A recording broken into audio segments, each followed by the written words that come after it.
just a moment. Going live. Okay.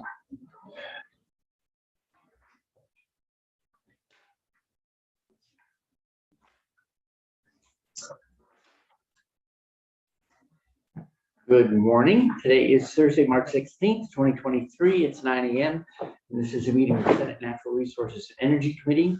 Today we are taking up the Energy Efficiency Modernization Act, a pilot program which is currently operating and which the committee bill that we have in hand is designed to extend.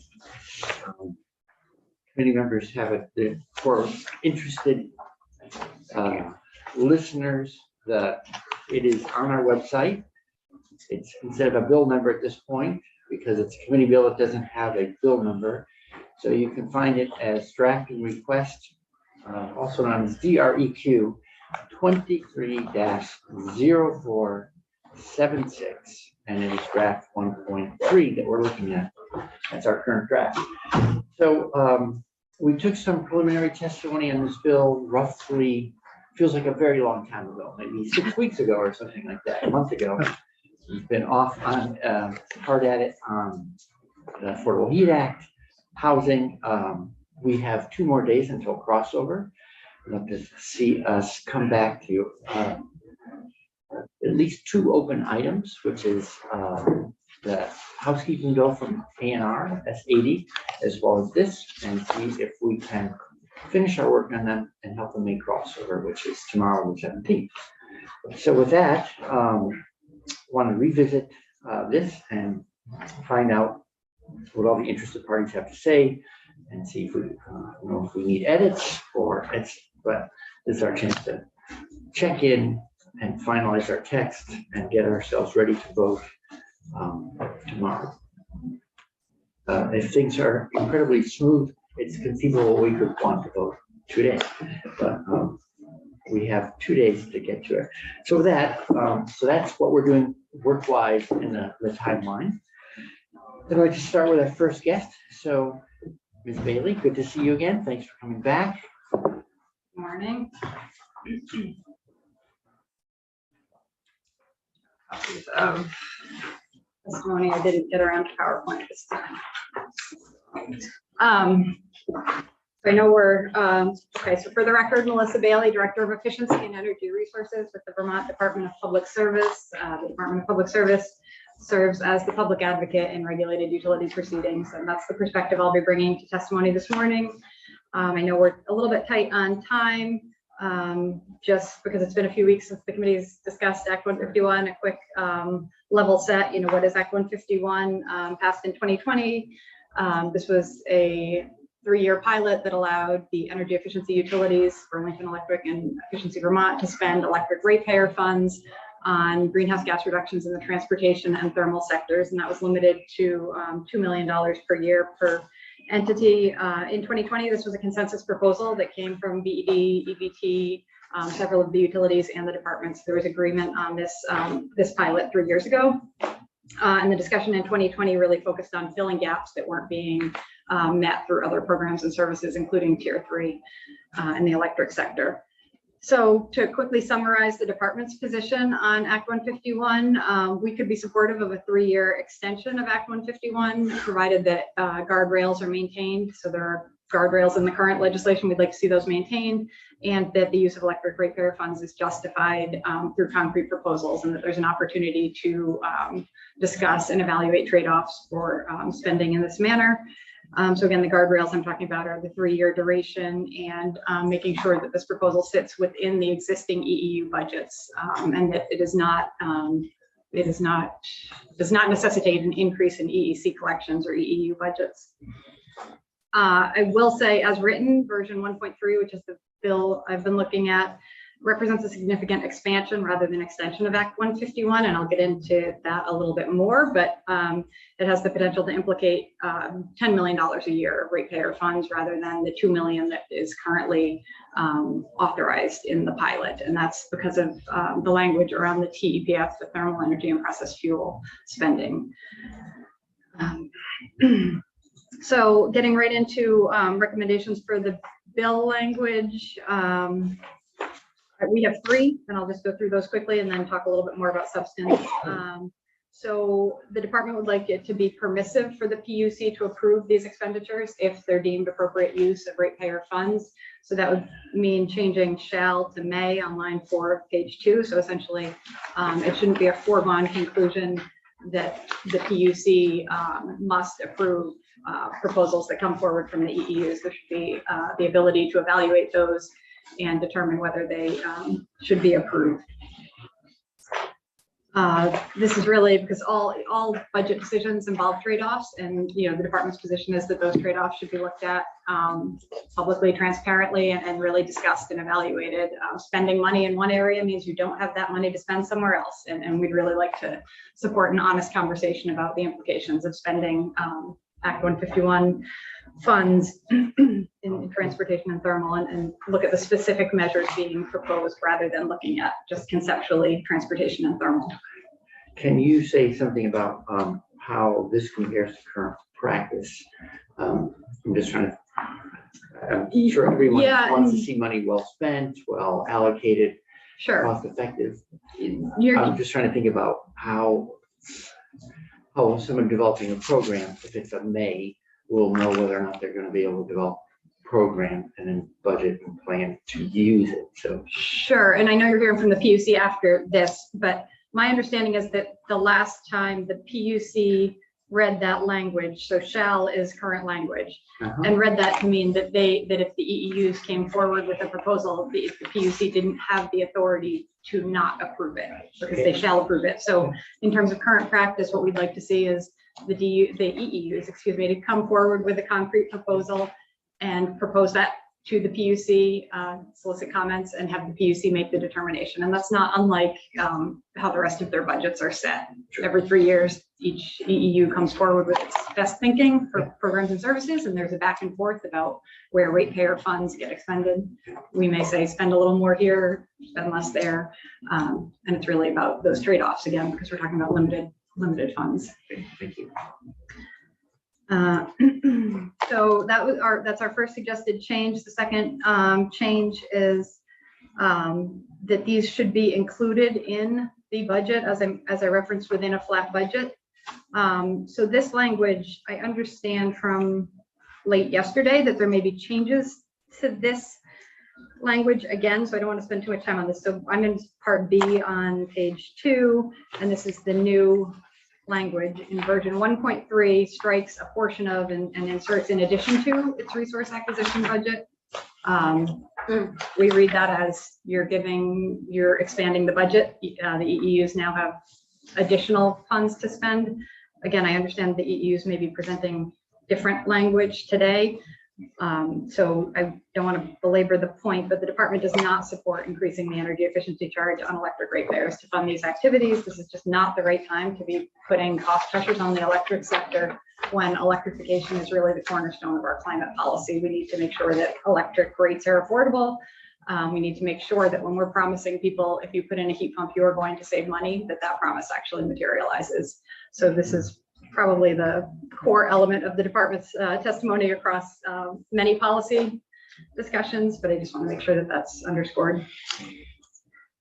So in terms of bill language, we would reject that change on page 2, lines 5 and 6, that inserted in addition to. And then the final language change the department's suggesting is at the very end, and again, this is around the changes to the thermal energy and processed fuel authorization.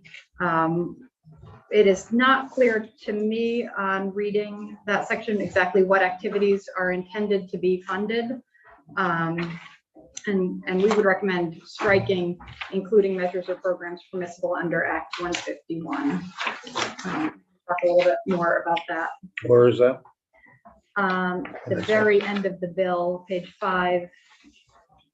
It becomes a really long sentence here, but the underlined language for thermal measures or programs that reduce fossil fuel use regardless of the pre-existing fuel source of the customer, including measures or programs permissible under 2020 Acts and Resolves number 151. It's unclear to me whether those are a subset of thermal programs or whether those are in addition to thermal programs. And I think it's a structural question with the language. And I just want to be clear on the committee's intent and on the EEU's intent there, whether that is intended to still be limited to thermal or whether that would include transportation as well. And we can dive into that again, but the TEPF piece is really the piece that makes this much more than an extension of Act 151 and makes it an expansion, because our current TEPF spending is about $9 to $10 million a year, and the implications that that could completely be redeployed through this bill are concerning to the department. Sure.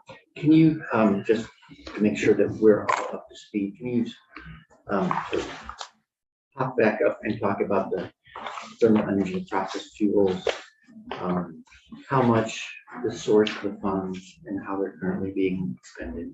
Yeah, definitely. And so there's a chart in my testimony here on the revenue that we expect over the next 5 years through the TEPF fund. So thermal energy and process fuel funds come from 2 different buckets of money, and the legislature allocated those to the TEPF,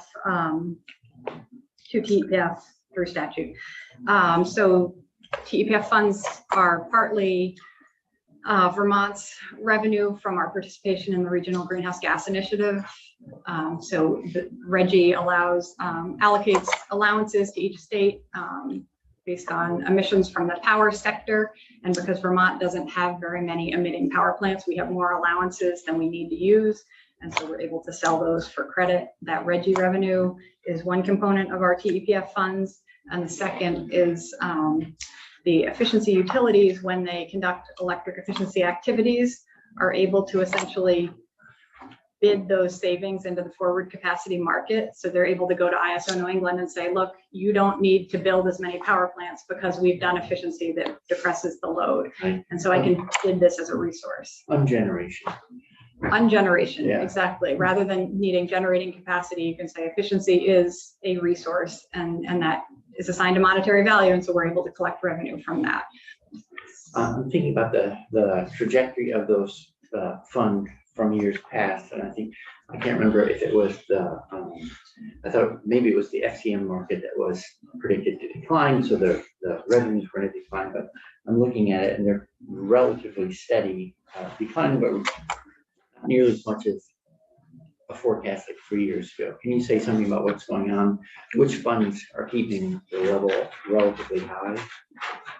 The FCM market moves quite a bit. We are seeing an overall trajectory of declining TEPF revenues, but not, and that's shown in, I think we do a 25-year forecast, and I only gave you 5 years, so I think that shows up a little bit more in later years, but we are seeing declining funds.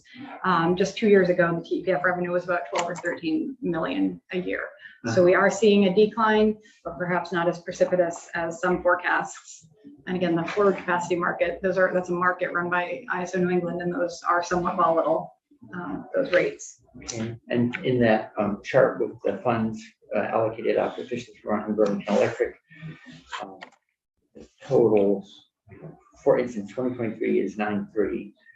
You were mentioning with 12. So is there other funds that aren't being distributed to BED and Efficient Vermont? I mean, is there? No, sorry, I meant last year, 2022. I may have misspoke. Okay. They peaked at around 11 or 12 million in 2021 and 2022, and we're actually seeing them decline now. Okay. So other than administrative overhead to run the program, for the most part, all the funds are distributed out to EEU. That's right. Yeah, there's some money goes to the Agency of Natural Resources for their RGGI participation. But yes, all the programs, essentially all of the funds go into programs through the energy efficiency utilities. And I don't have the TEPF language in 209D in front of me, but those are predominantly used for weatherization activities. There is some statutory language that talks about delivering services on a whole home basis, thermal efficiency services, and promoting the overall policy of the state there. So again, it's unclear to me how, and previously the PUC has determined that transportation activities are not eligible activities with TEPF funds. So this would be a deviation from PUC precedent and a significant change. Okay, great. One other quick question. So I noticed that, well, I don't want to cut you off. Is there more you want to walk through in the bill or? I don't, those are our bill changes. I was just going to speak broadly to what's different between now and 2022 and how that influences the department's position, but I'm happy to take questions. Sure. Well, one quick question I have is we were talking about timing your memo, which is very helpful. Thank you. Is talks about a 3-year extension. We've had conversations about 3, 4, 5, trying to have the extension extend far enough so that it aligns better with the DRP cycle that the EEUs go through. And so I'm just flagging that. I think we'll have more conversation this morning. I think that was one thing that was in play.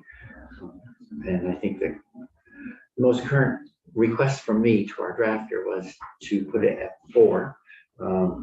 So we need more testimony to decide where to land, but the concept was to facilitate the work of the EEUs by having the cycles align in a helpful manner. Yeah, and I honestly, we have not been engaged in very much of the conversation around this bill. So I have heard the 3-year versus 5-year. I think in our mind, 3 years makes sense. I know there is some desire to disconnect the time frame from the DRP time frame.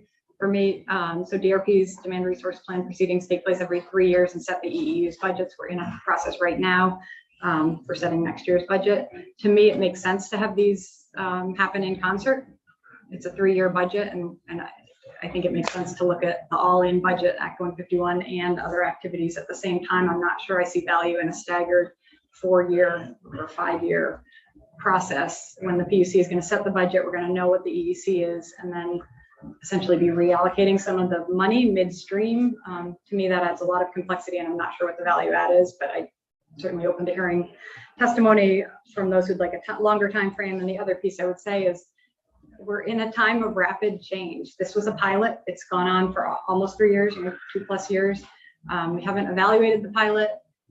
We potentially have significant policy changes coming in the thermal sector with S5. We have significant changes coming in the transportation sector with millions and millions of dollars, federal dollars being invested in transportation. I'd be uncomfortable with extending electric ratepayer funding for these activities beyond 3 years. I think we really need to look at our policies holistically, and that this was essentially in 2020, this was a stopgap measure. We didn't have a comprehensive transportation policy, and we didn't have a comprehensive thermal policy. And I think it was everybody kind of swallowing the bitter pill and making a compromise and saying, okay, let's use some electric ratepayer money to make progress in those sectors. And we've done that. I don't think that it's an appropriate long-term funding solution. Okay. All right. And the current DRP cycle is you're reviewing now for plans that will operate for calendar years 25, 24, 25, 26. Is that right? That's right. And how far in advance of 2024 does the DRP process start? So the DRP process starts with a potential study that the department conducts, and that's supposed to be 18 months in advance of the start. So basically halfway through. 22. So, right? Yes, and that came out, yes. 3.5. That's right. Yeah. So midway through the performance period, we're already planning for the next performance period. And I think that potential study actually ended up getting finalized in the fall of 2022. So, and then I just, to the concern about the DRP or their interrelationship with the DRP, I have heard concerns from the EEUs that under the current bill, they weren't permitted to include Act 151 in their proposal to the PUC because of the way that the current language was written. It really said you have to do your DRP and then you have to go back for another proceeding to allocate funds to Act 151 activities. I'm sympathetic to that concern. I don't have an issue with saying on this 3-year cycle, put your whole proposal in front of the PUC, including your typical electric efficiency activities as well as your Act 151 activities. So if that were a change that could be made we'd be supportive of that, but not of extending that time frame. Okay, and then the other piece, sorry, and then Senator McDonald, if someone is going to be bringing you the DRP for the cycle after the one that's under development, if they don't know if the program will exist, then how can they include it in the DRP for the period to follow? So Or at least, sort of hypothetically include it. I think there was some question about whether or not you can include something with it if you don't know for certain that it will exist because there's a sunset bill. yeah, I think that that's accurate. And I think that's what we ran into this time. So again, I think two things. One, the legislature could act more quickly. It could act in the previous year, Yeah. to provide that assurance. And two, it gets back to, is this a pilot or is this a long-term solution? I mean, are we looking at a 9-year Yeah. Act 151 pilot or a 12-year? Or are we really looking at transitioning those costs into the transportation sector and into the thermal sector? Again, some of our concerns about the expenditures in the transportation sector are that the world is changing. Electric vehicles are becoming mainstream. Anyone who watched the Super Bowl saw that there were a handful of EV ads for pickup trucks. And we now have a binding requirement on car manufacturers to deliver electric vehicles to Vermont. And we really don't want to displace manufacturers' investments in this space with electric ratepayer expenditures. All right. So thank you again. I'm sorry, Senator McDonald. We keep talking about Act 151, and which is the cardboard plant that we. Sorry, I'm having trouble hearing. What's Act 151? So that's Act 151 is the bill from 2020 that allows the EEUs to spend electric ratepayer money that they collect through the efficiency charge on greenhouse gas reduction activities in the transportation and thermal sectors. So it allows the EEUs to, for instance, spend money in the transportation realm. And what that's looked like currently is educating customers about electric vehicles and providing support to electric vehicle dealers. Okay. I was trying to surmise what it was, and I went, this sounds like taking the electric efficiency charge to purchase fossil fuels to dry cardboard in the cardboard plant. But I thought that was more recent than 3 years ago. I'm not sure I'm understanding. Missed that one? I don't understand either. I don't Mark. think this is, I'm with her. Senator, Yeah, and forgive me for getting real basic, but the bill proposes to extend funding for the program. Just describe where do I see the program when I go about my life in Vermont? What am I looking at? Well, that's one of our questions, is we think that there should be an explicit kind of description of the program before it gets approved, and we're suggesting that happen at the PUC. But what the program currently looks like, and I think the EEUs can describe what they're doing currently. What they're doing right now with Act 151 funds is electric vehicle dealer outreach support, some infrastructure investments at car dealers so that they can sell electric vehicles. There have also been ad campaigns for electric vehicles that have been supported with this funding. That's kind of the bulk of what's happening in the transportation sector. And then in the thermal sector, there's been some money spent on getting heat pumps into low-income households. And I know Burlington Electric's done some kind of R&D work around geothermal. So essentially activities that largely haven't been funded elsewhere for a variety of reasons. This gave the EEUs a little bit more authority and budget flexibility to, again, take electric ratepayer money and fund those activities. That was clear. It didn't feel clear coming out. Thanks for that. And we'll ask the EEUs to refresh our memory. I mean, Mr. Springer and Ms. Lucy were both in, I'm not sure, I don't remember the date, honestly. So much has happened since you were here, but we ran through their programs and we'll refresh our memory on that. speak on that. Okay, so thank you very much for your helpful testimony. I'd like to hear from the PUC, and Mr. Nauer is joining us remotely.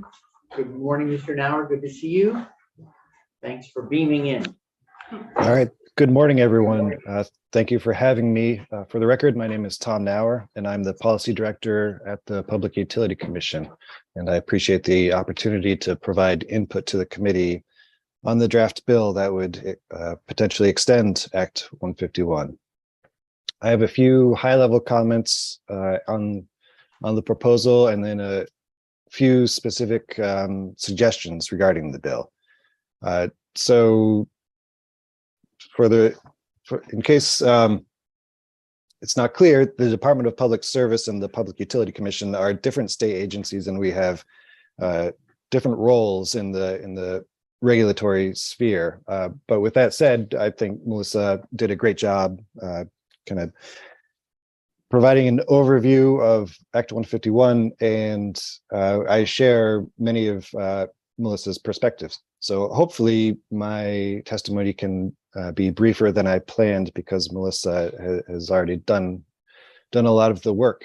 From a historic perspective, for the first 20 years of the Energy Efficiency Utility Program, Vermont law directed that funds collected from electric ratepayers through the energy efficiency charge were to be used for efficiency programs and measures that produced electric savings for customers.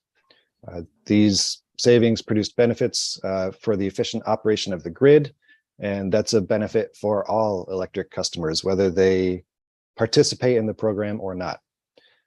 There was a bright line that these funds would not be used for thermal and transportation efficiency programs, and that line was not crossed. Until the passage of Act 151, for 20 years, the funds raised by the efficiency charge could only be used on efficiency programs and measures that provided benefits to electric ratepayers. So obviously, as everyone knows, Act 151 made a change to that policy. Under the new law, a limited amount of electric ratepayer funds was allowed to be used on programs and measures with a different focus. The new focus was producing reductions in greenhouse gas emissions in the thermal and transportation sectors. This was presented as a limited 3-year pilot to bridge the gap until more comprehensive policies addressing thermal and transportation were established, and Melissa has already spoken to this. The term of the pilot has not concluded, and as a result, we have not analyzed whether the pilot program has been effective. In the meantime, the context has changed significantly with passage of bills at the federal level that provide substantial financial support for many of the same programs and measures that are authorized by Act 151. Vermonters are expected to receive tens of millions of dollars through the federal programs that will support greenhouse gas emissions in the thermal and transportation sectors.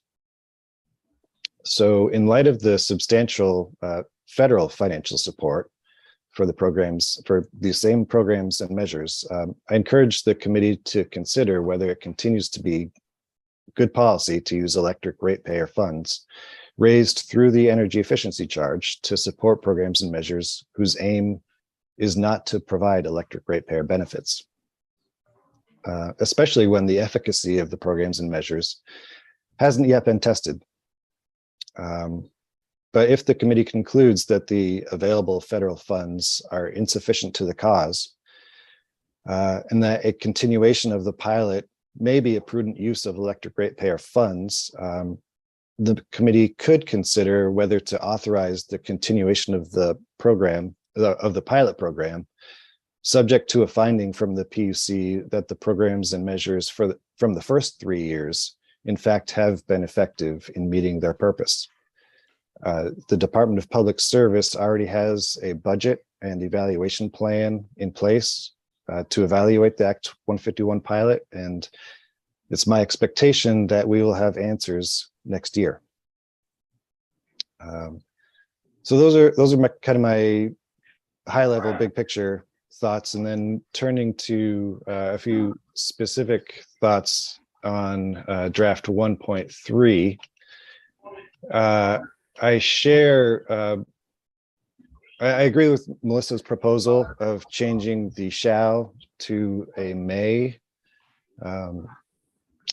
Turning to page 2 of the bill, one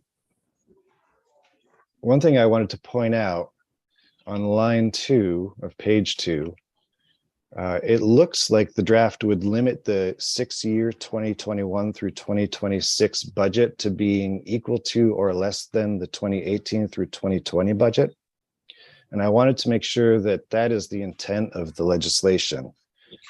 In practice, I think this would mean that the programs and measures would not be pursued by the efficiency utilities because their 2021 through 2026 budgets are likely to exceed their 2018 through 2020 budgets.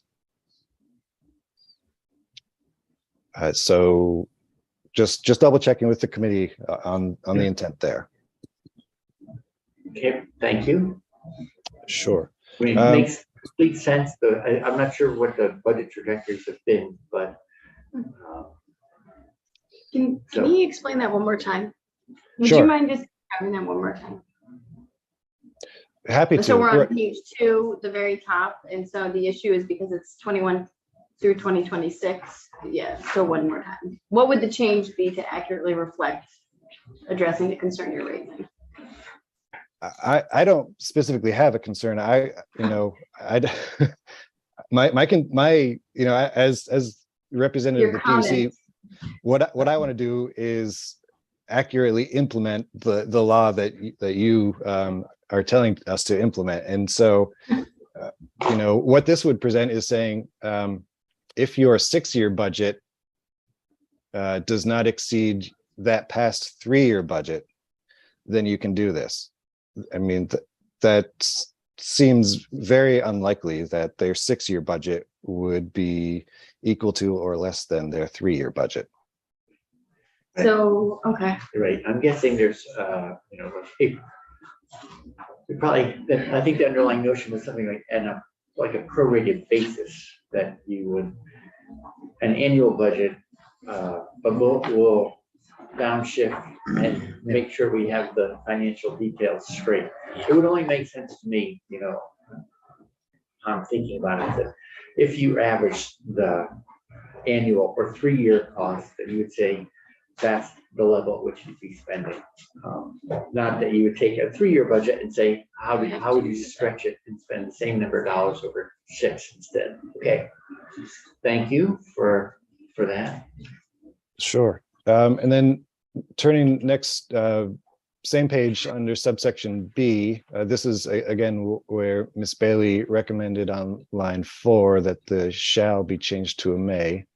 I agree with that suggestion. I also agree with the suggestion to kind of revert, in other words, reject the proposal that this be in addition to the electric resource acquisition budget. The reason for this, from the PUC's perspective, is that when you move it outside of the resource acquisition budget, we no longer have any statutory or legislative guidance or direction on what criteria should be used when determining the amount to be authorized. This is because the amount, which would be up to $2 million per year, is no longer subject to the criteria in section 209D3B and all of the other sections of Title 30 that would otherwise give us guidance appear to be made notwithstanding. In my experience, it would be anomalous in the public utility space to direct the PUC to authorize a ratepayer impact like this without giving statutory guidance on the factors to weigh in considering the magnitude of that ratepayer impact. So to solve this anomaly, I have 3 suggestions for the committee to consider. Okay, thank you.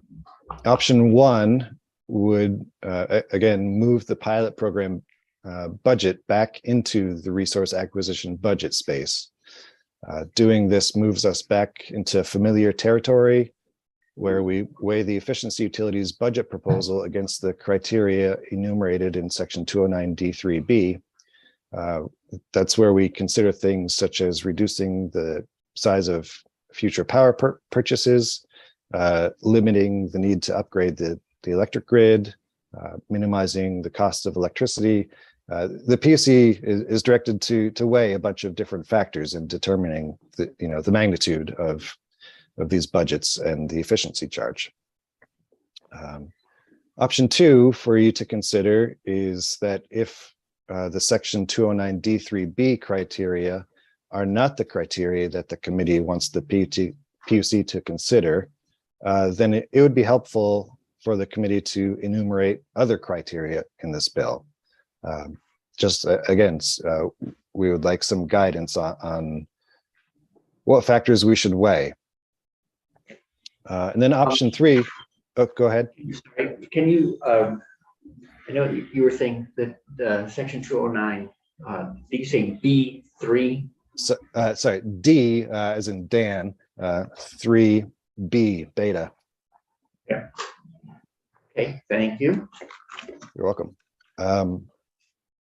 It's then the third option, absent any kind of guidance on what criteria we should be considering, I would recommend removing the phrase on line 6 of page 2 that says to be determined by the PUC, and just leave it, as an amount not to exceed $2 million per year. Are there any questions about those 3 options? All right, so just to read it back to you, the first one is, you were looking, in essence, if you're going to review something, you need guidance. What criteria are you reviewing against? Then, so we could either be adding direct guidance, we could be inserting a reference to 209D3, and or absent any guidance, then remove the requirement that you provide that analysis. Is that Correct. Yes. Yeah, I mean, you can imagine if Efficiency Vermont or Burlington Electric says we want to spend $1.9 million, and how would the PUC be in a position to say yes or no, absent any criteria associated with this legislation?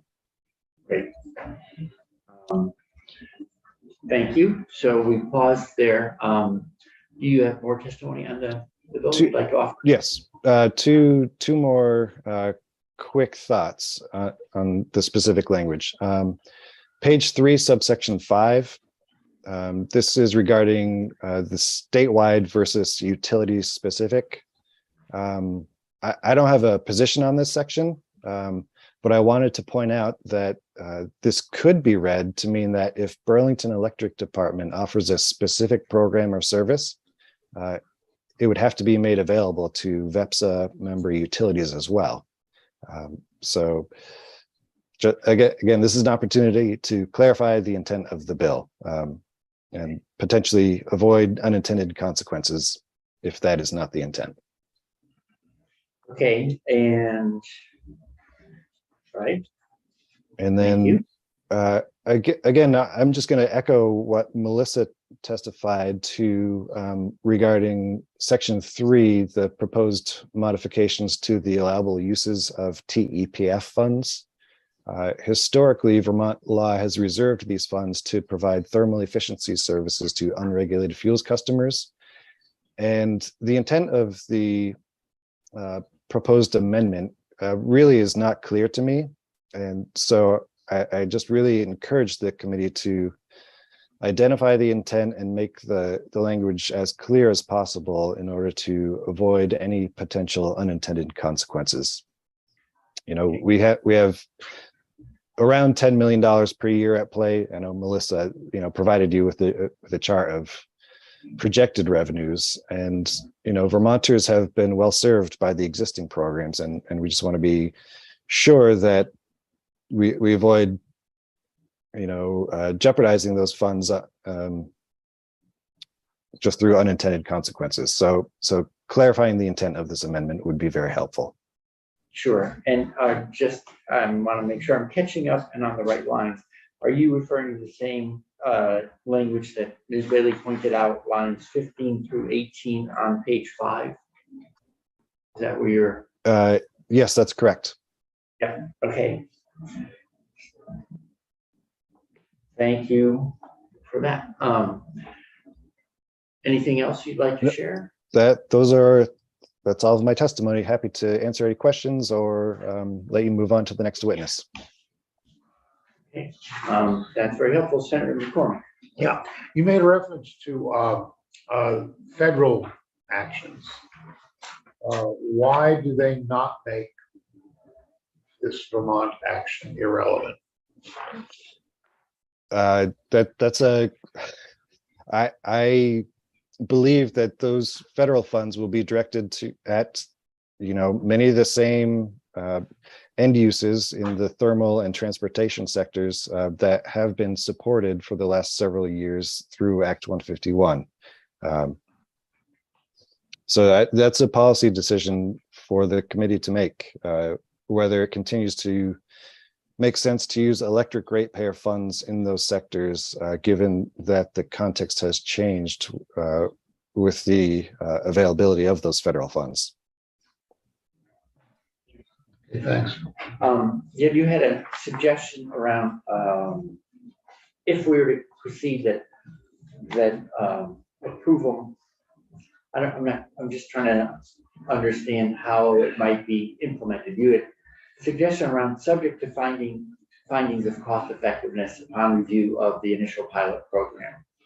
So if the next DRP is already under development and it's including the presumption that this program continues, I'm trying to think of how you back out that money, I don't know, 18 months from now, if your analysis suggests that the pilot wasn't as cost effective as we thought or as helpful as we thought.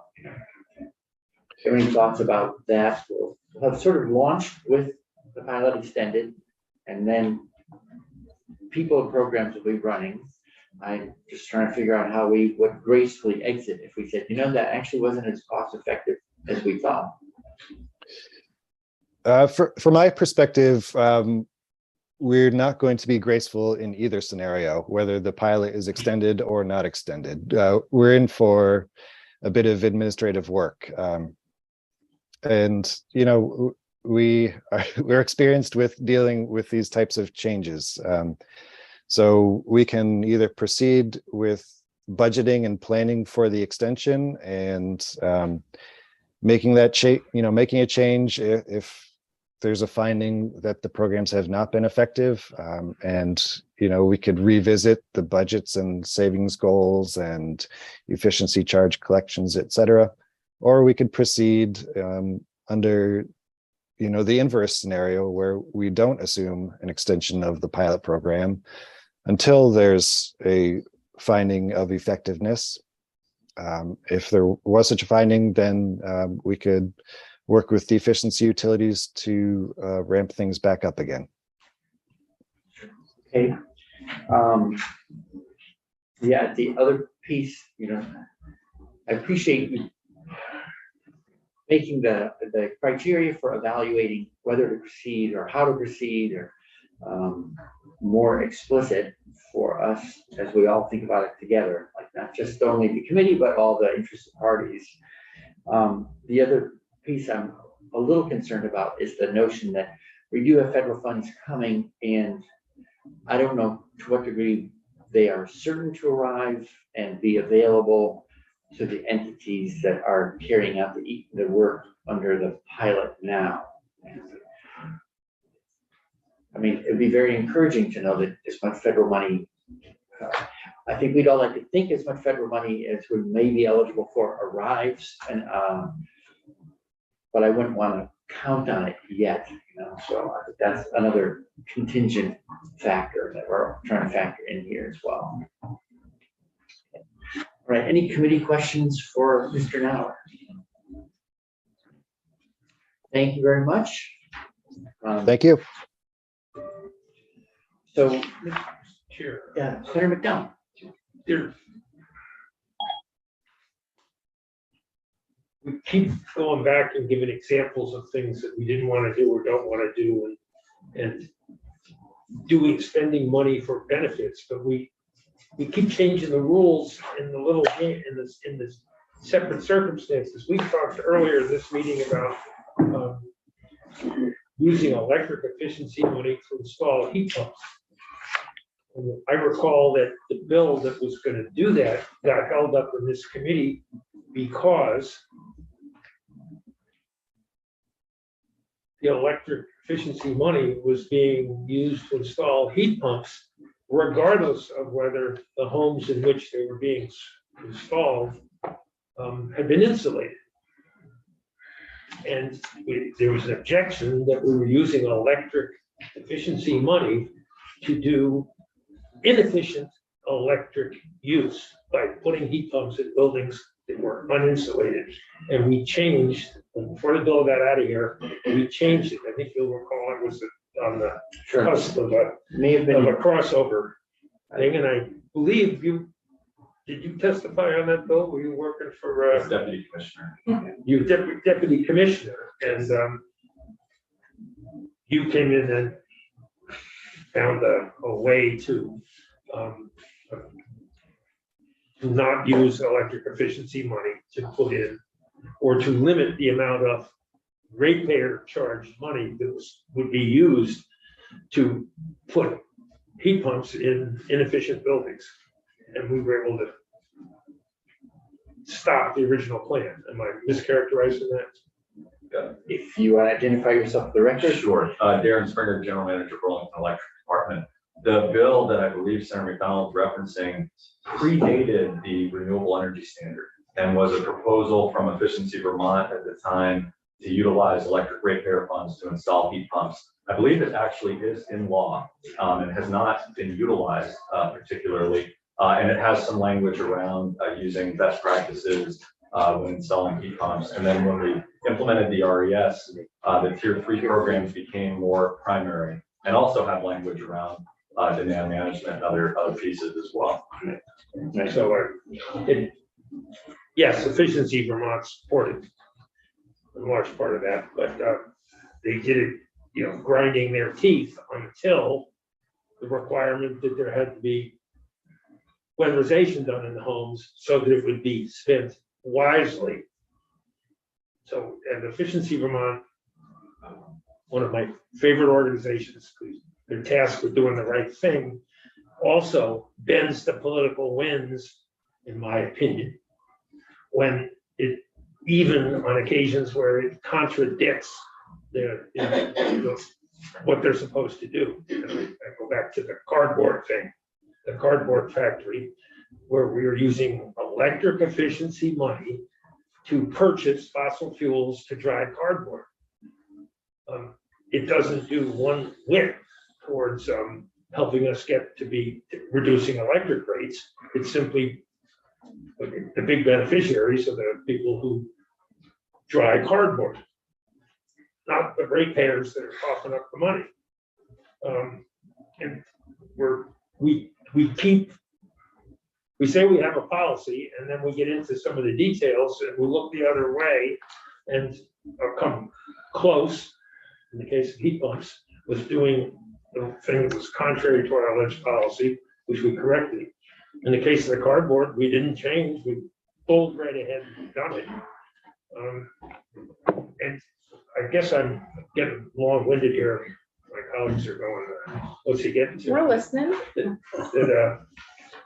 That when we set a goal with a policy with certain principles, we either follow those principles or we don't. And if we don't follow the principles, we come out and say we're failing to follow our principles because this is a greater good. And then we have an argument over whether it's a greater good or not. So that's the end of my 2 cents, 5 cents. Thank you, Chair Bray. I really appreciate the comments that you're making, Senator. I think I see this language as being very aligned with our values as a state. I'm not totally familiar with the conversation around the cardboard What drying. happened in finance, not Okay. in here, Okay, that would explain my which, lack of. which meant the priority was not energy efficient, in my Okay. opinion. Okay. Energy efficiency, it was, but we don't want to be responsible for that company, going out of business. And also add that as a result of it, making it more efficient for them to for the company to drive with fossil fuels and electricity, we also added to the formula that when they make cardboard, they only drive with their trucks to bring in the resources, which is paper. So But the Senator, minute you reduce the cost of heating, you suddenly make it more cost effective for them to drive even farther to pick up paper. And So, I think, Senator, the point that I'm hearing you make is that we should be values aligned when we're making decisions around efficiency policy. thank you, Senator, Okay, because that's you, what I'm hearing. I should have allowed you to take that point ahead of Yes. time and saved me some time and help the people listening. But I Well think done. my point is I actually think this bill that's written does that. So I would be really excited to hear from the EEUs to understand that further. Sure, I'm eager to learn the value of alignment. Okay, so I'll offer my own recollection of why we did this 3 years ago, and that was we didn't have a comprehensive program for transportation emissions. We didn't have a comprehensive program for thermal emissions. We didn't have funding really to undertake work in either area. We had a well-funded program with people working in the same arena. And we said, could we learn something by running a pilot, knowingly taking money that originated with energy efficiency dollars and allocating projects that would address thermal and transportation, so that one day when we created a program, we would have some real world experience running programs in both those sectors. And so it was a way of, yes, crossing a line, but with a new target. It was no longer kilowatt hours saved. It was how can you maximize, what's the cheapest way to minimize CO2e per dollar expended. And it is a pilot intended to inform us so that when we finally have those comprehensive programs, we'll have enough experience that will start out with give ourselves a head start knowledge-wise. So it was very explicitly, we're crossing a line, but we were doing it on purpose. That's the way I was thinking about what we did 3 years ago. So the reason the batting order is as it is was we didn't hear that much in the way, I don't think, enough of concerns when we did our first tour through the bill, whenever that was, a month or 6 weeks ago. So I wanted to make sure that we heard the concerns from the department and the PUC, so that as our witnesses who have participated in doing the programs speak with us, they can address not only, well, what did we do? They can also respond to what we've all heard this morning. And we'll think it through as a group. I'm not thinking this is confrontation. I'm thinking about this as learning on the fly by assembling people with an interest in the same topic in the same place at the same time. So that, I'd love to jump to Mr. Walsh. And we're probably I'm working to extend our, okay. Well, anyway, so let's keep working. We may be adjusting our schedule on S80 a little bit. So, Mr. Walsh, good morning. Thanks for coming back. Good morning. It's always a pleasure. Thank you for the opportunity. For the record, Ben Edgerly Walsh, Climate and Energy Program Director with BPIRG. I will try to be brief, conscious of the time. So I'm here today to support the extension of Act 151 of the Efficiency Modernization Pilot Program you've been hearing about, and to offer one suggestion around some of the flexibility that the bill provides. So we were here back in 2020 supporting the creation of this concept originally. We supported it then and we support it now for the simple reason that the energy landscape has evolved really quite significantly since the energy efficiency utility model was first pioneered in Vermont more than 20 years ago now. Electric vehicles weren't a thing back then, cold climate heat pumps sort of thing back then. And so taking a modest corner of the efficiency utility programs and allowing some additional flexibility for them to evolve, as well as the state tries to stand up more comprehensive programs in those sectors, we think makes a lot of sense. This is, we've seen these programs be successful so far, and providing several additional years for them to continue to try new ideas in this new energy landscape makes a lot of sense to us. That's really the core message. I do have some suggested language I'll get to in just a moment. I also wanted to note, I know your time is limited, it being crossover week, and I'm the only representative of environmental or climate organization here this week, but I have spoken with some of my colleagues at the NRC and BCV, and the general consensus is this is a good program that should continue. So I can't speak for them, but I know they are very supportive as well. Wanted to know just a few things on the sort of core extension. I agree that a 4 or 5 year extension makes sense so that it's not sort of tangled up in the DRP process. There's more clarity in the next budgeting process for these EEUs. I'll let you hear more from the EEUs themselves on that concept, but that makes sense from our perspective. I also agree with the issue that Mr. Nauer raised on page 2 about the sort of the 3 years versus the 6 years and comparing a little apples to oranges. I think that would need to be tweaked to have the bill have the effect that you seem to intend it to have. I also wanted to just note a couple last things, the shall versus may that you've been hearing about. From my perspective, shall is appropriate. It ensures that something happens because of this bill. Going fully to may would potentially put you in the situation of this bill really amounting to nothing and nothing being ultimately approved. So again, the EUs can share more details on that, but that's where we're coming from on that. And on the question of federal money, yeah, there's a lot of federal incentives, rebates, dollars coming to the Department of Public Service and tax credits available because of the Inflation Reduction Act, and other state dollars that have been invested because of some of the federal money that's come in. From our perspective, that's not a reason not to do this. That's an opportunity that could be seized by this kind of program. And if the EEUs, play their cards right and implement this well, actually could cause more federal dollars to come into Vermont, leveraging more dollars to allow Vermonters to more rapidly make this transition we know needs to happen. And those federal dollars aren't gonna be around forever, right? They've got a 10-year clock that's ticking. So allowing this to continue right now makes a lot of sense to us.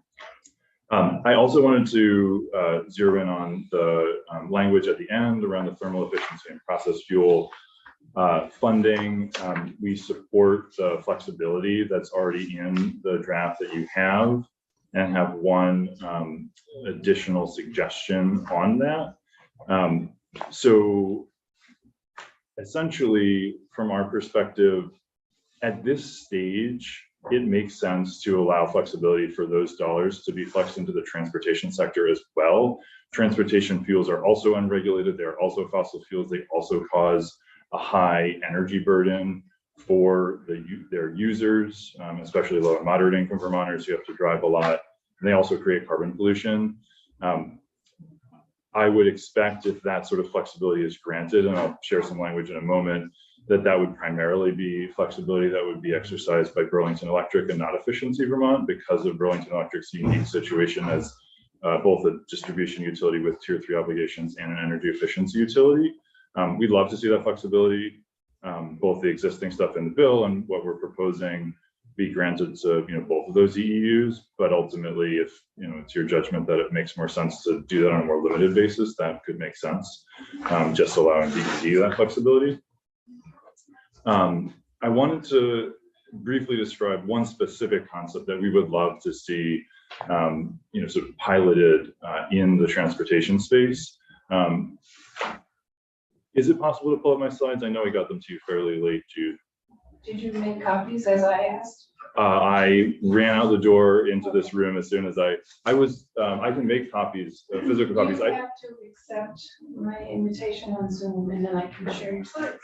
I did. Okay, let's not worry about the slides just for timing. I do have the language essentially the concept that I had a couple of slides that I can share after this that illustrated is there's been recent research that looks at gasoline use across the country and basically folks who use the most gasoline, 1,000 gallons or more. That's about 10% of the country in terms of 10% of the drivers.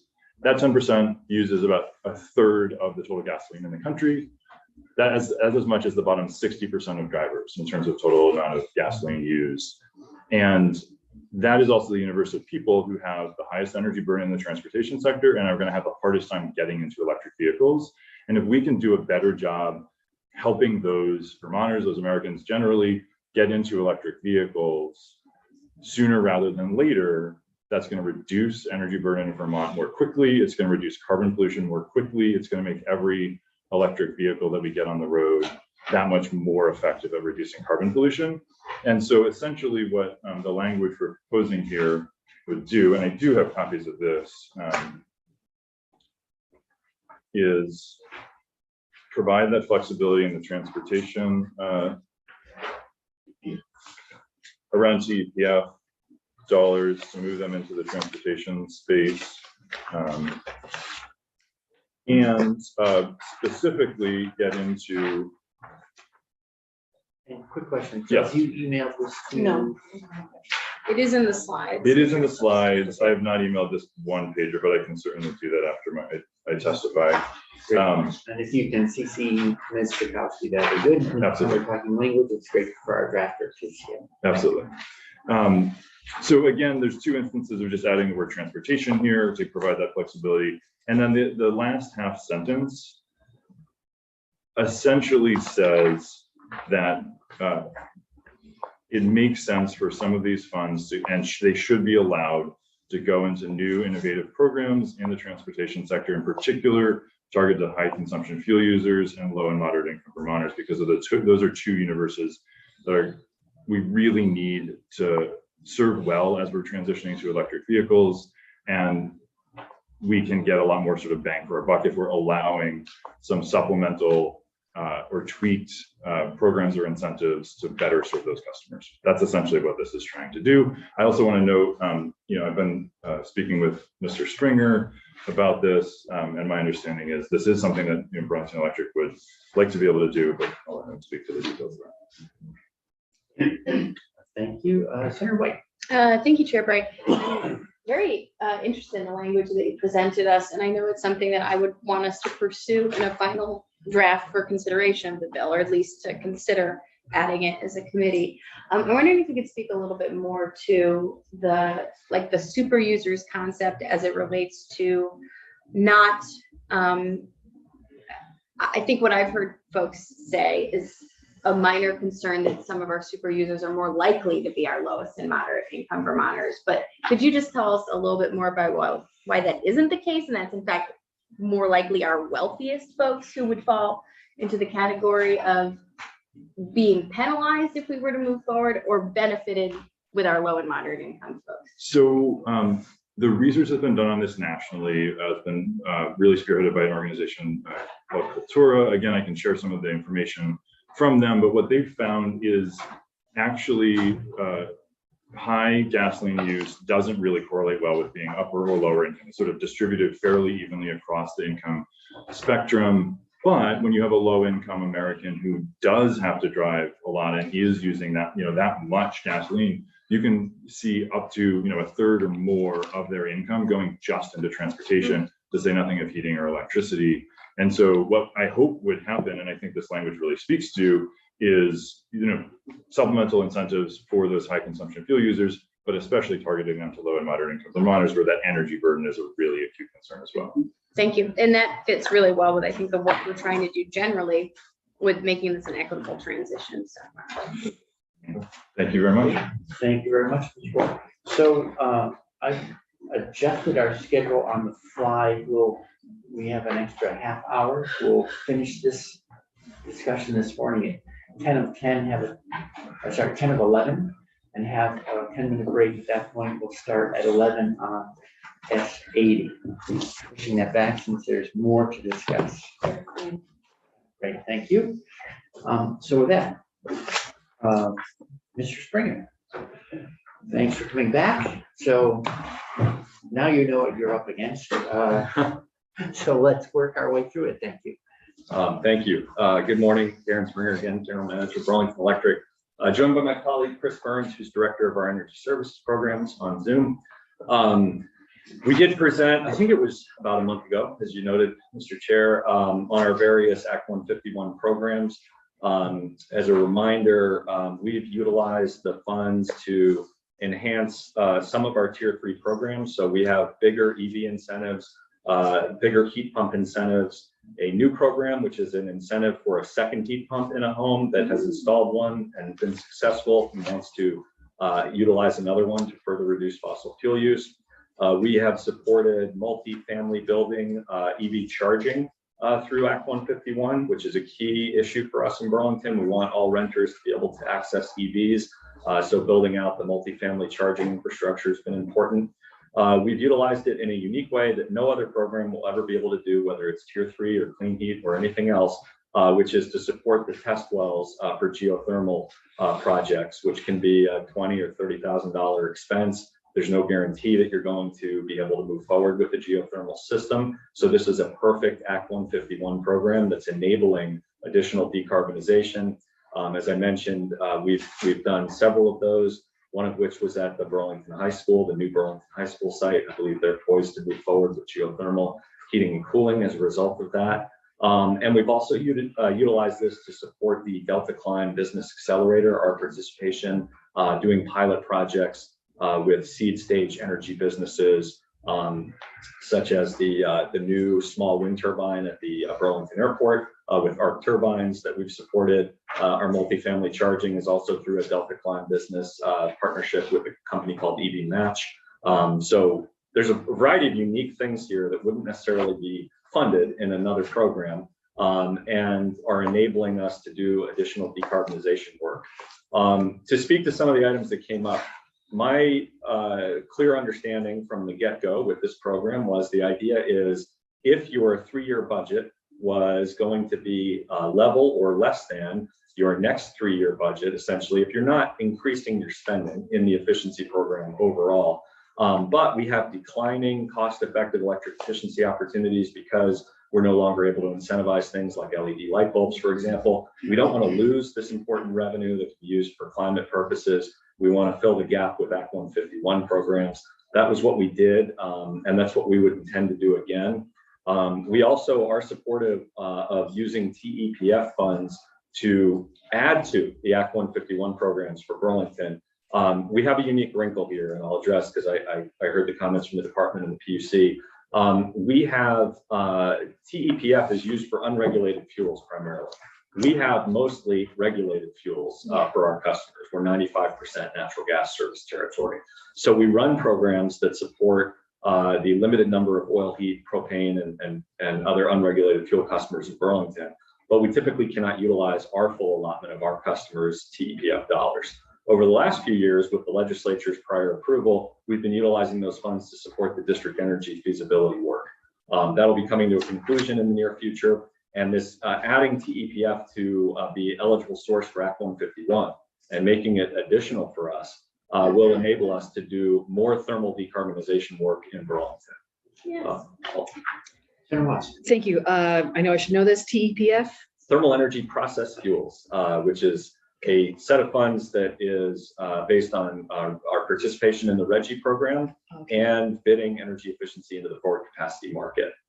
I'll speak as well just to the timeline because that came up earlier. We support a 4-year extension. We would support a 5-year, but we would support a 4-year extension for the reason that in our DRP, this go round, which is our demand resource plan, which is where we set our efficiency budget, we explicitly included both the option to have an Act 151 extension and the option that if you approve that we could use TEPF dollars towards the Act 151 programs.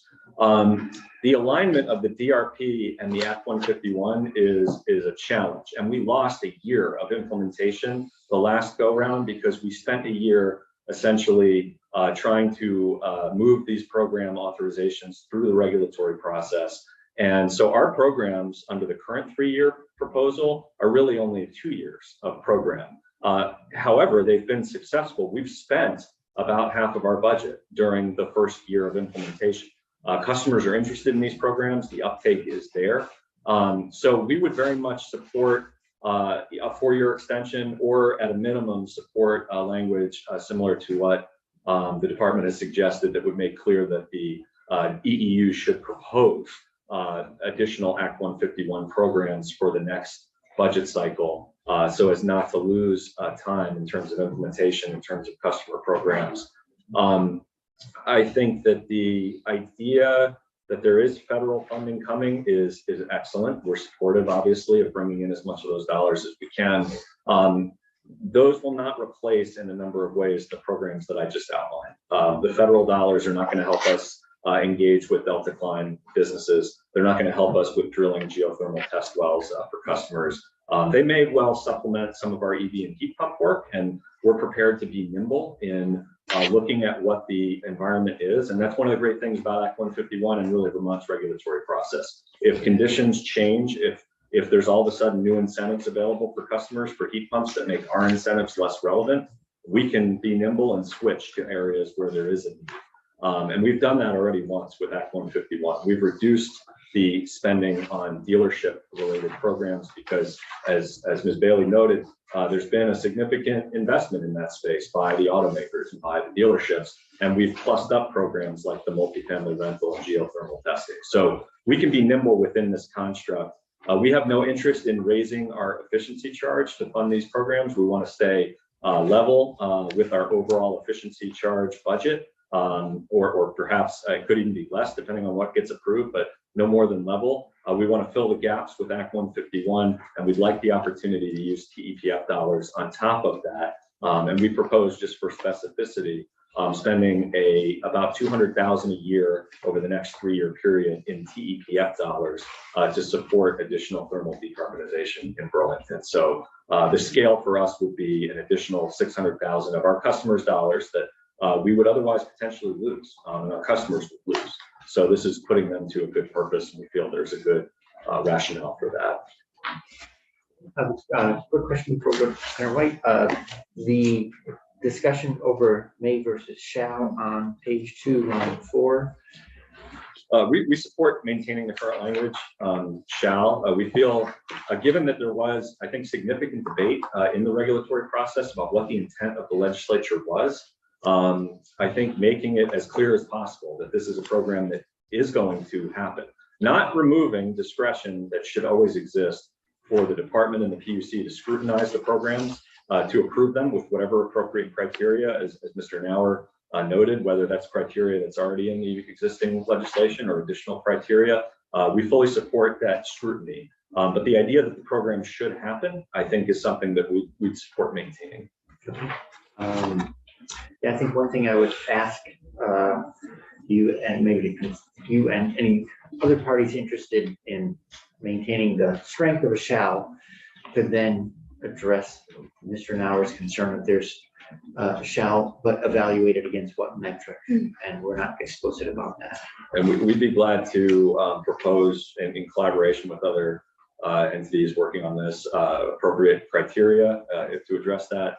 And we'd also be glad to propose, I don't have language to present because I know there's a lot of flux around the language, but be glad over the next period of hours to propose language to build on the TEPF piece that I mentioned as well. And that is in the underlying committee bill, but could be maybe perhaps strengthened in certain respects. Okay, thank you very much for that. Senator White. Thank you, Chair Bright. And yes, the back and forth of the shall versus may was going to be one of my questions. One of the points that we heard earlier was concern that these programs, we don't know if they're successful. So basically this is ill-advised for us to continue to support them without understanding the success of them. I'm wondering if you could respond to that directly. Yeah, and I think there is a process to do evaluation in a very technical way that will happen. I think that what we've seen, as mentioned, is that the uptake from our customers for these programs has exceeded our expectation. Yeah. We have more customers who are interested in putting in heat pumps, getting EVs, doing multifamily charging, doing geothermal test wells. So we're actually monitoring our budget to make sure we don't hit the cap earlier than we thought. which, is never something we want to do. We don't like closing programs to customers. So from a customer standpoint, I think we have some metrics here that suggest success. The challenge from a pure regulatory technical standpoint is these programs are essentially, they're not tier 3 programs. They're not claiming savings in the way that a traditional efficiency program is. So they're tougher to evaluate, I think, from a regulatory standpoint, and I appreciate that. And I do think that we could work to build in some criteria, but the criteria that we have and the metrics we've proposed in our filings have been how much additionality are we getting? How much additional EVs, additional heat pumps, additional program uptake are we getting relative to what we would project with tier 3? And there we do have some objective success that we've noted. Thank you. I really appreciate that. Thank you. So we asked a couple of questions. Do you have more that you'd like to share? Other than just making sure that we'll provide some additional potential language to consider around some of the different moving pieces. We're supportive of the concept that VPERG outlined of trying to do things to reach folks who may be using a significant amount of fossil fuel relative to other customers. That's an innovative area to explore. We'd be certainly interested to explore that as part of Act 151 programs going forward. So I wanted to note that we're open to and supportive of that. Okay. Well, you've looked on both sides of the street as a regulator as well as at BED. So I would ask that for any of the concerns you've heard expressed, if you can offer language that helps us become more explicit, that would be helpful. And if you can share that with the committee as well as with Ms. Bailey, appreciate that. I think Efficiency Vermont's going to offer some language as well that we might perhaps will add on to for convenience. Thank you for that. Yeah, I don't mean to say only BED and the department. So let's circulate it broadly enough and include the committee, if you will. Of course. We'll do some real-time learning. We're still on track to bring this bill to a vote tomorrow at this point. Okay. Thank you. Thank you, Mr. Springer. With that, if there are more people with questions, Senator McDonald, was that a question? Yep. When you say you talk about measuring things in a purely technical way, and what was the way that you gave as an alternative to measure this? Well, in a traditional efficiency program, you're going to look at the kilowatt hours saved, for example. You're going to look at the cost benefit of that. This isn't a traditional efficiency program, so we've been trying to look at how much customer uptake has there been for heat pumps, for EVs, for charging stations. That's been the metric that we've proposed as a primary metric. Regardless of how much. So I'd written here because there were interesting proposals about EVs, and VPERG says go after the cars that the drivers that burn a lot of gas and drive long distances, and do them first, because there's when you measure when you measure technically, there's a hell of a lot of savings there. Could be, as opposed to getting someone to switch one very expensive car for another one, which may not have all that much savings. So the question I've written was, what is the average commuter mile driven by people in Washington Electric and Vermont Electric co-op territories versus the miles driven by people in Burlington Electric customers? Yeah, on average, I think we see something around 8,000 to 8,500 miles a year average for Burlington customers. I believe in Vermont, the average is larger overall. But within each of those groups, there are likely drivers who are driving many, many more miles. So as I understood the concept, it would be above and beyond what you might be offering generally. Can you do something specifically to support switching those drivers who happen to be having a disproportionate impact as they are driving many, many more miles? So the other half of the question was, what's the average commute for people who live in Washington Electric and Vermont Electric areas? I would defer if Vermont Electric wants to offer. Would you hazard a guess? Why? I would guess it's longer than, folks in urban centers. So when we are trying to allocate money as often as we can on a purely technical basis where it will lower rates, save people money, use less fossil fuels, those are the bits of information that we need. Otherwise, we get back into, that everybody shares very well. I mean, there might be a proposal that DPERG puts out that doesn't make sense. Based on the purely technical numbers. Yeah, And there'll be another one that makes a heck of a lot of sense. the way I understand it is really just within any service territory, whether it's Burlington, whether it's Washington Electric or Vermont Electric, trying to add some additional support to help folks who are driving more miles, switch to an EV, switch to a plug-in hybrid. We will have customers who are driving many miles. When I lived in Burlington and worked in Montpelier, I drove 27,000 miles a year because I was coming to this building 5 times a week, and I lived in the New North End. So I would have been, I think, a super user of gasoline at the time. Although I had a very efficient vehicle, 45 miles a gallon on the highway. I now drive an electric vehicle, so I don't do that anymore, and I don't come down here as much, but we'll have customers who could drive 25, 27,000 miles. And I think what I understood the intent of the VPERG program is try to identify those customers and offer them some specific support to switch to an electric vehicle, because the fossil fuel savings you're going to get from that might be more than somebody who is doing my current commute, which is more like 15 minutes, 4 miles each way. And we're supportive of that concept. Should I support electric vehicles for fire affidavit so that we send the money to the people who drive the most miles? Not at all, no. But I think we do have, within policy, we sometimes enhance incentives for different reasons. Right now, we enhance our incentives for low and moderate income customers for purposes of equity. Could we offer an enhanced incentive for somebody who is a commuter who is driving more miles? And is there some sort of, do you have to show some sort of a registration, vehicle registration that shows your odometer? Those are all good implementation questions. We haven't thought that far ahead. So we come up with new programs that have a targeted purpose. And then we're hit with, we got a new program and everybody wants to get a share of the money, whether they fit into the target or not. And then they use equity and other reasons for wanting to get in. So as a committee, do we focus on where you technically save the most and achieve the most for the dollars spent on the calls? Or are we looking for the plays well together check on our report card? Well, I believe that is a good question.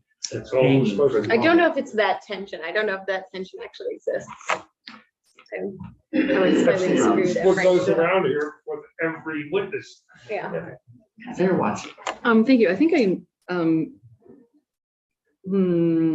don't want to make this any more complicated, so I'm not going to propose anything new or different, but I just want to make a note that this is also kind of a comment for Ben, but just thinking about the the potential for switching over high fuel users, and knowing that this is not commercial, it's not about commercial users exactly, but want to note that just coming from the municipal world, happen to know that police cars are basically required to idle all day, like all the time. There's somebody in the car has to be on and ready to go, right? So they may not be driving a lot of miles, but they're using a lot of gas. And there's going to be a public benefit to just saving taxpayer dollars by switching those as well. So I'm not proposing that we modify anything here, but I just want to make that note that there may be some beneficial expansion. It's an excellent point. And it's an excellent point that it's not just miles, that it's really gallons. Yeah. And idling and things like that. So in implementing something like this, that's a very thoughtful idea. And we've worked through our Tier 3 program to help our police department in Burlington convert originally from gasoline vehicles to hybrid vehicles for partly exactly that reason, is that when they idle, they can be on hybrid and they're not emitting. And our hope certainly over the longer run is to go to plug-in hybrid or electric vehicles. We have electric vehicles in the police fleet for administrative purposes and eventually hopefully for pursuit vehicles as well. Well, and I think one of the hopes might be that support could exist for other police departments that would be in qualifying areas, you know. Yeah, that's it's an excellent plan. Okay, great. Thank you. So this question, does Richford, Vermont have an EV police car? Police protocol? Does Is it actually a law? Yeah. Sorry? I didn't hear the question. Does Richford, Vermont have an EV police car? Richmond does, I believe. Or was it Richmond? Yes, has a Tesla as a pursuit vehicle. And the Wyndham County Sheriff. All right, thank you very much. Thank Mr. you. Springer. With that, I'd like to go to Ms. Lucci. Thanks for coming back in again. So the same challenge that we talked about the program before. Now we've had some pushback, and so it'll be helpful to hear your thoughts. Maybe you can remind the committee about the benefits you already explained on a prior visit, but also to the degree you can respond on the fly to what you're hearing and some of the discussion today. So I'll do thanks- my best to back thank you clean for up. jumping in. I do have some handouts. I just want to note, obviously, we've talked about some things being in flux, but this is some specific language changes that have been vetted with folks. There should be 5 of them. And thank you for bringing things to everyone, things in writing.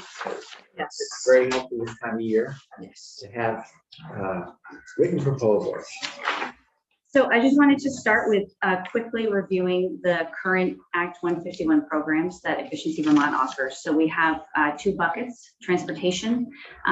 Because the current pilot language requires us not to be duplicative of any programs or incentives that are currently offered through state agencies or through the utilities, we've been very thoughtful in structuring these programs in such a way as to help advance market transformation, help support all of those programs without competing with them or being duplicative with them. So our work has focused in the transportation space in 2 areas: support of the supply chain, so support of car dealerships in taking on the challenge of integrating EVs into their work more effectively. And that can mean providing incentives to them to install charging stations, to get their mechanic staff trained, providing training to their sales staff such that they feel comfortable answering and fielding customer questions. What we hear from car dealerships is that there is a push from OEMs, or requirements that they're getting from manufacturers around getting themselves ready to sell EVs, but there's not necessarily attendant incentives or benefits sufficient to help make that happen. When we work with them, we hear from them that it's a lot easier for them to get EVs in stock because they become high-performing dealerships that manufacturers want to bring cars to. So we see the work we're doing as supporting the state's broader energy goals without necessarily having any competition with other existing programs that are out there. We also have in the same vein, an education and awareness campaign in partnership with Drive Electric Vermont, which is intended to help Vermonters get the information and context they need to figure out if an electric vehicle is right for them and to feel more comfortable taking the step of reaching out to a car dealer and trying to own one.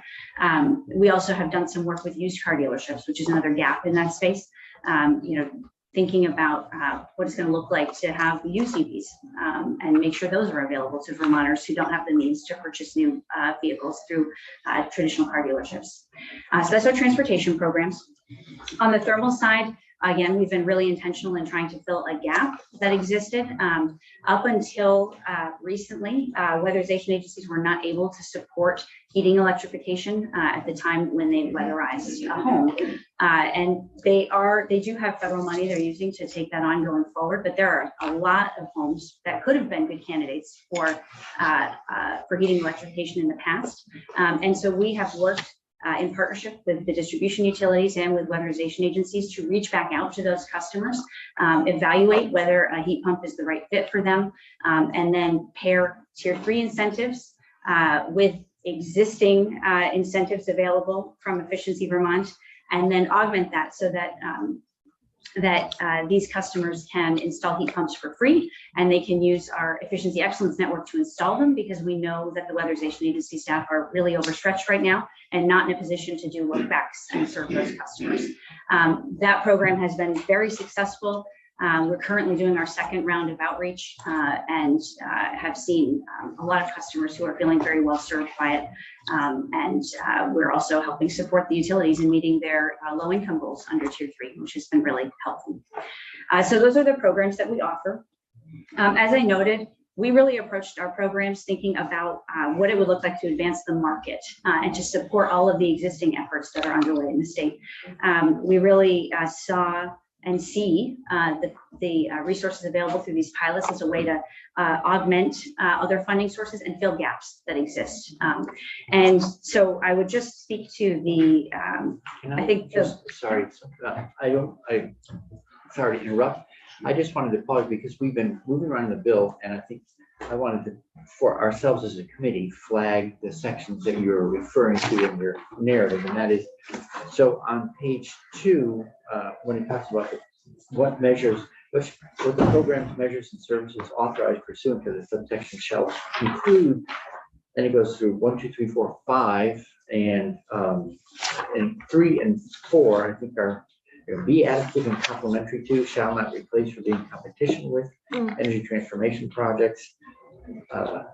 And then 4, as you were mentioning, be proposed after the energy consults with any relevant state agency or department and shall not be duplicative or in competition with programs. So I just wanted to, we haven't talked about the language. We've been moving around to different pieces, flashpoints sort of in it, but I want to sort of reassure ourselves that when we established it, there was a lot of care in terms of crafting what was going to be supported relative to what was already happening in space. So that's right. Thank you. Thanks for teeing that up. And now we'll go back to the previously scheduled programming. No, it's very helpful. And we took that obligation really seriously. There are some really solid guardrails in the bill, and we undertook an extensive process actually to engage directly with all of the utilities and with all of the relevant state agencies before we proposed our programs, such that we could assure ourselves we were meeting that standard and make it very easy for the PUC to review our proposal and feel confident that we were meeting that standard as well.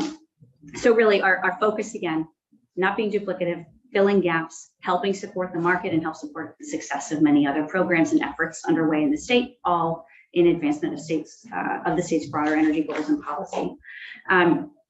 So I wanted to also, in that vein, just respond to some of the questions, which I think are completely reasonable questions to ask around federal funding and whether any of these programs will then be duplicative with those resources that are anticipated coming down the line. Firstly, we don't have a lot of detail about what that's going to look like at this point. I think we look forward to engaging in that process and ensuring that we continue to meet the standard and are not duplicating any of those efforts as those funds are delivered. I will also say our understanding of the incentives that are coming down, for example, for electric vehicles federally, are that those are direct to consumer incentives. Again, Efficiency Vermont's programs do not provide any direct consumer incentives. They're all aimed in the transportation space as support of the supply chain and helping set Vermont up as a leader in deployment of electric vehicles, supporting all of the other programs that do provide those direct to consumer incentives. And as I noted before, what we hear on the ground from a lot of the car dealerships we work with is that the OEMs have put forward a lot of requirements around what they need to do to be prepared to sell electric vehicles and to be prioritized in terms of getting that supply of electric vehicles. We do not hear that there's attendant sufficient support to necessarily help them do that, and a lot of them have leveraged our program to set themselves up as leaders in terms of selling electric vehicles in comparison to others around the country. Senator Watson? OEM? Oh, original equipment manufacturer. So that would be the car manufacturers. Yeah, lots of acronyms. It's okay. No worries. With that, I do just want to, About the shall may question. yes, I can speak to the shall may question. I think our feedback on that would be consistent with what BED said. You know, we feel like there are a lot of good guardrails in the process. We are welcoming of continued engagement with regulators to make sure that we are meeting an appropriate standard and considering trade-offs. We're happy to look at language that could address that. I do think that there are some pretty solid guardrails in this bill, and I think it's a good opportunity to emphasize legislative intent. So I think that's something we can certainly look at more closely. But we do feel like these programs are having a positive effect, and we're wanting, bottom line, to continue offering the same programs we have now with the same budget. We are not looking to extend the budget that Efficiency Vermont is applying to these programs. There's new language proposed on page 5, lines 16 through 18, that we've been discussing with process thermal measures for programs. Do you have any thoughts on that? In terms of application of TEPF funding. Yes. Yeah, I think from Efficiency Vermont's perspective, we're not operating with the same kind of constraints and needs that BED is. So we would be very comfortable with narrow language that is tailored to meet their needs.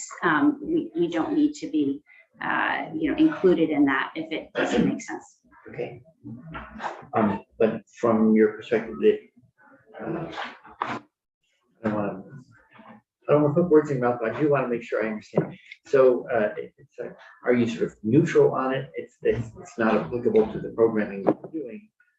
This addresses an opportunity that BED has by virtue of its unique territory, but it wouldn't have any negative impact on your programming. It operates outside it or complementary to it, or If narrowly tailored to BED, it wouldn't have an effect on us, and I don't think it would have an effect on us. If not, but I would want to dig in and understand that a little bit more. We certainly don't want to constrain BED's ability to meet their needs. Great. So sorry, I interrupted. I want to make sure we cover those two things that have come up over and over. Anything else you want to comment on the draft? And I also know some language. Yeah, let me just speak to the language that I am putting in front of the committee. This, I think, addresses two issues that have been raised in some of the prior testimony. And again, we've all been sort of working together. There might be further tweaks, but as of yesterday, I think we were understanding that many of the stakeholders here felt pretty good about this language. The first addresses that issue around the budget and that Mr. Nauer called out around effectively constraining our ability to offer these programs if the budget was limited to based on whether we put forward a flat budget from 2018 to 2020, consistent with today. We have proposals in front of the PUC right now that would adjust our budget for inflation, and we want to make sure that we're allowed to be consistent with the proposals that are in front of regulators right now. Sure. Okay, great. Inflation seems to vary sector by sector. And what kind of inflation figures are you building into your programming to try to keep pace with delivering the same level of service to the degree you can with the knowledge you have? We've been very conservative in the proposal we put forward with an assumed inflation rate of 2% per year for the years 2024 through 2026. So we just want the space to be consistent with a very conservative approach that we put forward at this point. Thank you. Yep. So let's walk through your language, since I just want to make sure there's the first instance of a proposed amendment deals with the budget issue. Then there's the strikeout that's a portion in addition to, and make sure we reconcile all the different sections. The in addition to is struck in your version, but inserted in our draft. So Yeah, I think that was, I would rely on BED to speak to that as we move forward with this. I think that was intended to address their specific constraint around the regulatory process that played out last time around. As we looked at this language, it seemed like, given that there's a limitation to the $2 million a year in the same sentence, that both of those were potentially redundant, especially with language in the prior paragraph that as I said, approved a small adjuster for inflation. So thank you. And I would ask then that asking for adjustments and if you can square that up so that our draft and the proposal are consistent with one another, that would be helpful. Then on sub 5, the criteria, which is actually top of page 3 on our current draft 1.3, we deliver on a statewide basis. Then there is some new language here. Can Yeah. you walk us through what you're proposing there compared to what we have in our current draft? Absolutely. So originally, I think I shared the challenge in implementing that low income program that I spoke of earlier. We ran into a challenge with the prior requirement around proportionality across the distribution utilities. And the way that constraint tended to play out in practice is we had to assure at the end of the day that we had a number of projects in each distribution utility territory that was consistent with their EEC contributions across the state. We had a situation specifically where one utility said, we actually have grant funding, we have additional budget, we'd like to invest. Can you support more projects in our territory? And we had to say, probably not, unless all of the other utilities are willing to increase their contribution so that the proportions are consistent at the end of the day. So this was intended originally, and the language we had worked through with VEPSA was intended to create a more narrow focus for them. We stepped back from that in conversation with all of the utilities and are now proposing, I think, some improved language that would allow us to effectively treat our current program as a statewide offering because all of the utilities are participating. And then should we propose anything new that is not subscribed to by all of the utilities, we would have to consider proportionality in terms of how that plays out. Okay. Because it occurs to me that although it might be great when one utility says, actually, we have extra money, would you be able to bring a match to that? Given that you have a limited number of dollars, adding match to that program, would that mean that you have less money available to go to other utilities that aren't able to step up because they don't have additional funds? I'm just trying to make sure. Yeah. I don't know if it's a zero-sum game, It's not necessarily. I mean, we look at the full budget. I think, our hope is that we just have the flexibility to work with each utility to ensure that we're helping to meet the needs of customers in their territories. It can be very challenging to implement a program with that very strict proportionality requirement when, for example, it might necessitate that we have to put customers on wait lists when we have budget to serve them. And so we're trying to figure out a way to strike the appropriate balance here while ensuring that we're meeting the customer need and we're not leaving solid projects where we can have a distinct benefit for customers on the table.